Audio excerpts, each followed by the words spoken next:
नमस्कार मित्रांनो. इकॉनॉमिक्समधली सगळ्यात भारी अपडेट नोटबंदी. नाही, मी भारताच्या नोटबंदीबद्दल अजिबात बोलत नाही. मी नोटबंदीबद्दल बोलतोय झिम्बाब्वे या देशाची.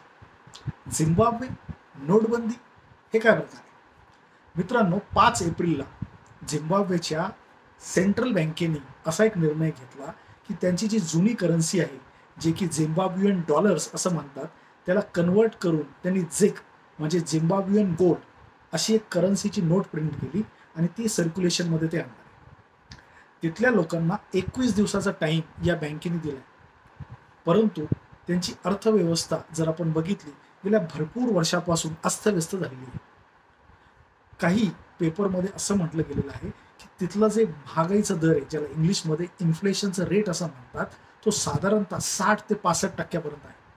म्हणजे जी वस्तू मागच्या वर्षीपर्यंत मला 100 रुपयाला भेटत होती, तीच वस्तू पुढच्या वर्षी मला 165 रुपयाला भेटते. इतक्या मोठ्या प्रमाणावर तिथं इन्फ्लेशन आहे. जर आपण बारकाईने विचार केला ना मित्रांनो, हा इन्फ्लेशन का होतं किंवा याच्या मागचं लॉजिक काय?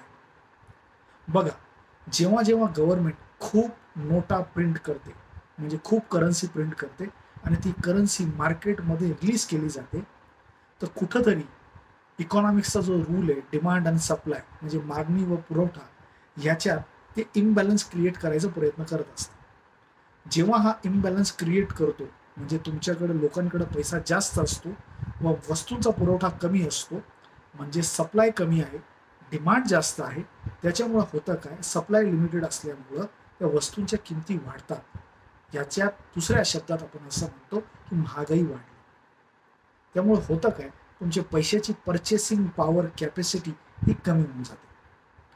आता झिम्बाब्वेमध्ये जर आपण बघितलं तर आजही 85% त्यांचे व्यवहार हे US डॉलर्समध्ये होतात. तिथली सेंट्रल बँक असं म्हणतीये की आम्ही हे नवीन रूल जे आणलाय किंवा नवीन नोटबंदी जी आणली आहे किंवा नवीन नोटा ज्या सर्क्युलेशनमध्ये आम्ही आणणार आहोत, त्याच्यामुळं आम्ही कुठंतरी या इन्फ्लेशनला कंट्रोल करायचा प्रयत्न करतो. ते कंट्रोल होणार का नाही होणार हे तर काय आपल्याला माहिती नाही. पण इकॉनॉमिक्सचा हा रूल नक्की मला समजलाय आता, की जर कुठल्याही गव्हर्नमेंटनी जास्त नोटा प्रिंट केल्या तर इन्फ्लेशन वाढ होते. आणि इंटरेस्ट रेट म्हणजे व्याजदर इन्फ्लेशनला कंट्रोल करायचा हा सगळ्यात उत्तम मेकॅनिझम आहे, जे जगभरातल्या सेंट्रल बँका यूज करतात इन्फ्लेशनला कंट्रोल करण्यासाठी.